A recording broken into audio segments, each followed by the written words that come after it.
दोस्तों यूं तो स्पाई स्टोरीज वैसे काफी मजेदार होती हैं, लेकिन रॉबर्ट हैंसन कोई आम स्पाई नहीं था। न सिर्फ वो अमेरिका की एफबीआई में होते हुए केजीबी के लिए जासूसी कर रहा था, बल्कि उसके लिए जासूसी करने के बहुत ही अलग कारण थे। इसमें सिर्फ पैसे का खेल नहीं था, बल्कि ईगो का भी बड़ा मसला था, जिसने उसे दुनिया के सबसे खतरनाक स्पाइज में से एक बना दिया।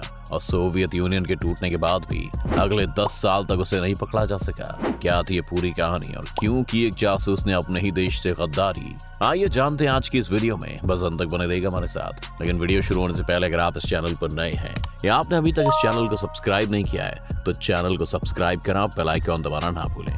रॉबर्ट हैंसन की जिंदगी बाकी स्पाइस से अलग इसलिए भी थी क्योंकि वो पहले से एफबीआई में काम नहीं कर रहा था, बल्कि वो एमबीए कंप्लीट करने के बाद एक अकाउंटेंट की नौकरी कर रहा था। और साल 1968 में उसकी शादी बॉनी नाम की एक औरत से हुई। परेशानी ये थी कि बॉनी एक अमीर परिवार से थी, जिस वजह से वो चाहती थी कि उनके सभी बच्चे एक महंगे प्राइवेट स्कूल में पढ़ें, और साथ ही वो खास तरह के चर्च के साथ भी एसोसिएटेड थी, जिससे ऑपस डेई कहते थे। इन चीजों ने रॉबर्ट की लाइफ में काफी कुछ बदला। रॉबर्ट ने शादी के बाद एक अकाउंटेंट का करियर छोड़ के पुलिस फोर्स ज्वाइन कर ली, जहां वो एक एलीट करप्शन इन्वेस्टिगेशन यूनिट का मेंबर था। लेकिन रॉबर्ट को हमेशा से एक एडवेंचरस जिंदगी की चाह थी, और इसलिए उसने 4 साल बाद ये नौकरी भी छोड़ दी और एफबीआई के लिए अप्लाई किया। रॉबर्ट को एडवेंचर का इतना शौक था कि उसने अपने लिए स्विस बैंक में एक अकाउंट भी खुलवा लिया था, और उसे लग रहा था कि शायद एफबीआई में उसे अगला जेम्स बॉन्ड बनने का मौका मिले। लेकिन रॉबर्ट को यहाँ पर भी एक डेस्क जॉब दे दी गई। इसके बाद उसने 1978 में अपना ट्रांसफर न्यूयॉर्क में करवा लिया था, जहाँ उसे उम्मीद थी कि उसे ज्यादा एडवेंचरस टास्क दिए जाएंगे। रॉबर्ट को Soviet counter intelligence analytical squad में शामिल कर लिया गया। उस जमाने में कंप्यूटर बहुत ही रेयर थे, लेकिन रॉबर्ट के पास टेक्निकल स्किल्स की कोई कमी नहीं थी, और इसीलिए उसे इस डिपार्टमेंट में शामिल किया गया था। लेकिन रॉबर्ट को तो अंडरकवर एजेंट बनना था, डेस्क जॉब नहीं करनी थी। जब उसकी सभी कोशिशें एफबीआई में फेल हो गईं, तो उसने केजीबी के मिलिट्री काउंटर पार्ट जीआरयू को कांटेक्ट किया। 1979 से लेकर 1981 के बीच में वो लगातार एफबीआई से मिलने वाली जानकारी जीआरयू को देने लगा, और इसके लिए उसे इस बीच 24 लाख रुपए मिले। लेकिन रॉबर्ट की पत्नी बॉनी को इन पैसों की खबर लग गई, और 1980 में बॉनी को बेसमेंट में एक सोवियत लेटर मिला। रॉबर्ट ने उसे समझाने की कोशिश की कि वो जो इन्फॉर्मेशन सोवियत को दे रहा है वो सब गलत इन्फॉर्मेशन है, लेकिन बॉनी नहीं मानी, और उसने रॉबर्ट को चर्च में जाकर कन्फेस करने के लिए कहा। रॉबर्ट ने चर्च में जाकर कन्फेस किया, और चर्च के प्रीस्ट ने रॉबर्ट से कहा कि वो एफबीआई को उसके बारे में कुछ नहीं बताएगा अगर वो चर्च को डोनेशन देना शुरू कर दे। बॉनी ने भी रॉबर्ट से वादा लिया कि वो आगे से कभी भी सोवियत के लिए काम नहीं करेगा, लेकिन रॉबर्ट के लिए पॉसिबल नहीं था। चर्च को डोनेशन देते हुए और अपने परिवार का पेट पालते हुए वो लगातार फाइनेंशियल क्राइसिस में रहने लगा। इसी बीच उसका ट्रांसफर एफबीआई के हेडक्वार्टर में हो गया, जो इन्फॉर्मेशन की गोल्ड माइन थी। यहाँ पर रहते हुए सिर्फ एफबीआई नहीं, बल्कि उसके पास सीआईए और एनएसए के भी डॉक्यूमेंट्स का एक्सेस था। इन्हीं सब कारणों से उसने 1985 में दोबारा जासूसी करनी शुरू कर दी।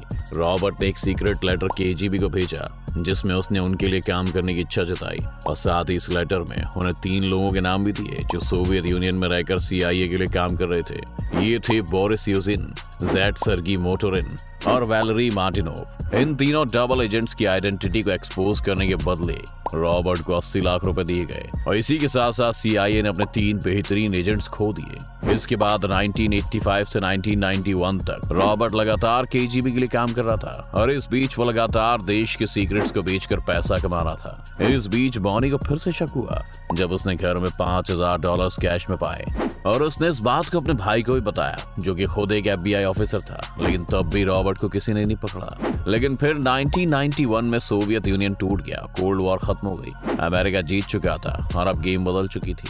अब ज्यादा से ज्यादा केजीबी एजेंट सीआईए को कांटेक्ट कर रहे थे ताकि वो अपने सीक्रेट्स बेचकर पैसा कमा सके। रॉबर्ट को लगा कि अब शायद उसका खेल खत्म हो जाएगा, लेकिन अगले 8 सालों तक भी कुछ नहीं हुआ, और उसका नाम कभी सामने नहीं आया। 8 सालों बाद यानी 1999 में उसने फिर से एफबीआई सीक्रेट्स बेचना शुरू कर दिए, लेकिन इस बार उसे नहीं पता था कि एफबीआई भी किसी केजीबी स्पाई के साथ कांटेक्ट में थी, जिसने रॉबर्ट की इंफॉर्मेशन के बदले $70 लाख मांगे। मजेदार बात यह है कि रॉबर्ट ने अपनी पूरी जिंदगी में सोवियत के लिए जासूसी करके $14 लाख ही कमाए थे, लेकिन इस केजीबी स्पाई ने सिर्फ रॉबर्ट की इंफॉर्मेशन देकर उससे 5 गुना ज्यादा कमाई कर कर ली थी। फाइनली रॉबर्ट को मई 2002 में गिरफ्तार कर लिया गया। अब फांसी से बचने के लिए उसने अपना जुर्म भी कबूल कर लिया, लेकिन इसके बाद जो बातें रॉबर्ट के बारे में सामने आई उन्होंने सभी को हैरान कर दिया। इन्वेस्टिगेटिंग एजेंसी ने कंक्लूड किया कि रॉबर्ट मानसिक रूप से एक बीमार आदमी था। उसे लगता था कि वो सभी से ऊपर है और FBI और CIA जैसे एजेंसीज बहुत ही स्लो हैं, उसके टैलेंट को नहीं पहचान सकी थी। इसके बाद उसके एक दोस्त ने FBI को बताया कि रॉबर्ट का बिहेवियर बहुत ही अजीब था। वो पोर्नोग्राफी और सेक्स से बहुत ज्यादा ऑब्सेस्ड था। उसने एक बार अपने बेडरूम में एक सीक्रेट कैमरा छुपाकर अपने दोस्त के लिए अपनी पत्नी और उसके बीच के प्राइवेट मोमेंट्स लाइव स्ट्रीम भी किए थे। वो स्ट्रिप क्लब्स जाने लगा था, लेकिन वो वहां जाकर स्ट्रिपर्स को क्रिश्चियनिटी को एम्ब्रेस करने के लिए कहता था।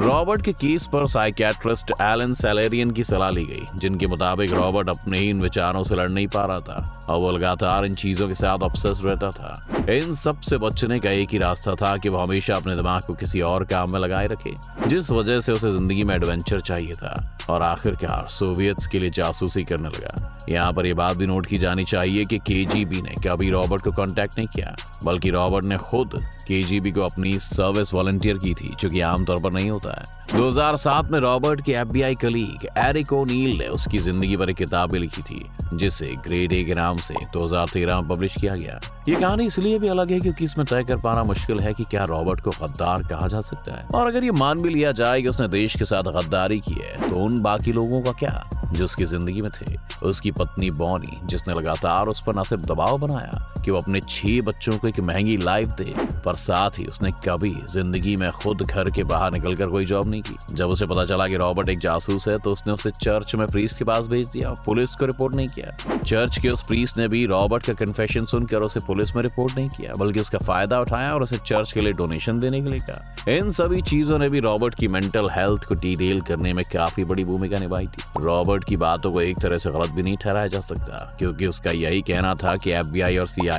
बहुत ही स्लो इंटेलिजेंस एजेंसीज हैं, जो कि वो थी भी।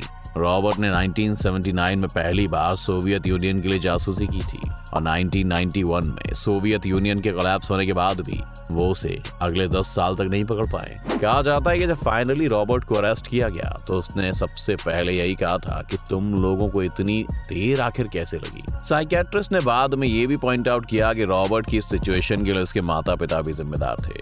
उसके पिता भी पुलिस फोर्स का हिस्सा थे, जिन्होंने बचपन में उसे बहुत बुरे तरीके से ट्रीट किया और हमेशा ये एहसास दिलाया कि वो जिंदगी में कभी कुछ बड़ा नहीं कर पाएगा। एक्सपर्ट्स का ये कहना है कि इस तरह के बचपन की वजह से रॉबर्ट को अथॉरिटी से नफरत हो गई थी और वो हर हाल में सिस्टम से ऊपर उठ जाना चाहता था। लेकिन इस बात से कभी इनकार नहीं किया जा सकता कि रॉबर्ट की वजह से कई सारे डबल एजेंट्स को अपनी जान से हाथ धोना पड़ा और इसी वजह से उसे लाइफ इम्प्रिजनमेंट की सजा देकर कोलोराडो के सुपरमैक्स फेडरल प्रिजन में रखा गया। खैर, लेकिन इस कहानी को लेकर आज भी दुनिया में लोग कन्फ्लिक्टेड हैं कि इसमें कौन सही था, जिस वजह से रॉबर्ट की कहानी आज भी कई सारे काउंटर इंटेलिजेंस कोर्सेस का हिस्सा है और इसे लगातार दुनिया भर में डिबेट किया जाता है। आपको क्या लगता है कि क्या रॉबर्ट हैंसन के हालातों ने उसे गद्दार बनाया या फिर ये उसका अपना फैसला था? अपनी राय में कमेंट में जरूर लिखिएगा। उम्मीद है आपको आज की इस वीडियो से काफी कुछ नया सीखने को मिला होगा। अगर आपको वीडियो पसंद आए तो वीडियो लाइक करें और अगर आप इस चैनल पर नए हैं तो जाने से पहले इसे सब्सक्राइब करना भी ना भूलें।